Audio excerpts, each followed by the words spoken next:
What's good, YouTube? It's Jay coming at y'all again with the third and final Calisthenics for Beginners video in terms of the basics. So this is the third and final exercise in regards to the basics. So we had pull-ups first, and then we had push-ups, and now we have dips, the third and final basic exercise that I'm going to be teaching you guys how to do. So we're going to get right into it, alright? So, to do a dip, basically, for beginners, you're going to need say a couch or a chair or any lower surface, right, to practice doing your dips. So the first exercise we have for you guys is either the bench dip or the chair dip. That's what people call it, right? So you get on your couch or you get on your chair, any low surface, make sure it's low enough. If it's too high, it's going to be too hard for you to execute the movement. So make sure it's low enough. You take a couch, you take a chair, you come up, right? To make it easier, like the easier version of this, you come up like this, keep your knees bent. You keep your knees bent, you go straight down, you come up.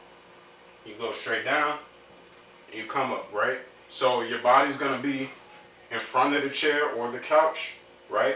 And then your knees are gonna be bent, you're gonna go straight down, come up. Now to make this exercise a little bit more difficult to progress, what you're gonna do is, now this time, instead of having your knees bent, you're going to extend your legs. So you're going to have your legs straight out just like this. Same thing. Go down, come up. Again, go down, come up. Now the reason that's a progression that makes it just a little bit more difficult is because you can't push through your heels anymore. You can't really use your legs. Like if you're struggling with your arms, you can always use your legs to help push you up, your heels. If you do this, you're taking away that assistance. You're not grounded as well. So that's the first exercise to help you learn how to do dips, right? Just do bench or chair dips. You make sure you have a surface that's low enough. Because once again, if it's too high, it's going to be too difficult to do. But also, before I get into the second exercise, you could do the same thing with parallel bars if they're low, like this. These two right here are very low to the ground, right? I could do the exact same thing. I could come at it with my knees bent and come in it like this. Or I could come with my legs extended and I could come at it like this. Right? And actually having a parallel bars to do it between, but once again, they have to be low enough, is more realistic. Because when you're doing an actual dip, the dip bars are going to be parallel to each other. You're not doing a dip on any type of straight surface, especially not with your hands behind you. So doing it with parallel bars is easier to do, but most of us have access to chairs and couches, right? So, but this is more realistic. I'm not going to say it's easier, but it's more realistic to do because you're going to end up doing dips in between parallel bars. Alright guys, so the second exercise that I have for you guys today is the assisted dip, right? So I'm going to take these same two bars here, this dip station, this parallel bars, right? But as you can see, in between the dip station, I have a resistance band, right? So I have a resistance band. All I did was slide it up under the station, and I could pull it through the loop. That's all I gotta do. Pull it up here, right? So all this is gonna be is an assisted dip, like I said. You have the resistance band between you, well, between the in the dip station. Right now, right now it's too saggy. It's not going to give me the assistance I need. So what I do to make sure it give me the assistance I need, I pull it out. So this would give me assistance I need, right? I pull it out and I just tie a little knot right here. Say, let me just pull a little tighter. Tie a little knot right here. Right? So to give myself this extra assistance right here. But I also tie a second knot for reassurance. And I got it set up right there. So basically, you'll have resistance bands. If you don't have resistance bands, you know, you can invest in some, or you can use some at the gym whenever those open again, because right now we're in quarantine, right? But if you have any resistance band, this is a great way to help you learn how to do your dip if you have parallel bars. So all you do is come right in between it. Now, if your bar is higher, you could put your feet in the station, right? But the thing is, I'm already low to the ground. So since I'm already low to the ground, I'm gonna actually put my knees in the station. I'm gonna put one knee in. I'm gonna tuck the other knee. I'm gonna go down. I'm gonna come up, down, up. And when I do it like this, the resistance band is actually helping. If this would stay down, the resistance band is actually helping me pop back up. It's pulling me back up. So every time you go down, the resistance band is going to help bring you back up. Another version of this that gyms usually have is the machine where it's like you have something under your knees again, but it's like the weight stack that helps you up. They have that too. It's an assisted dip and pull-up bar, right? But I rather resistance bands.